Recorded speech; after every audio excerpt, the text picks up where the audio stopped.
ত্রয়োদশ জাতীয় সংসদ নির্বাচনকে ঘিরেই Gulshan model high school and কলেজের ভোট গ্রহণ কিন্তু ইতিমধ্যেই শুরু হয়েছে এবং ভোট গ্রহণের পাশাপাশি আমরা দেখতে পাচ্ছি আইনশৃঙ্খলা বাহিনীর কঠোর নিরাপত্তার মধ্যেই কিন্তু এখানে রয়েছেন।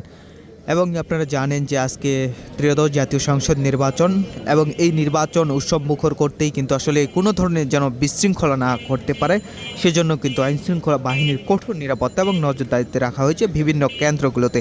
আমরা ঠিক দাঁড়িয়ে রয়েছি এই মুহূর্তে ঢাকার 17 আসনে এবং 17 আসনের Gulshan model high school and কলেজে।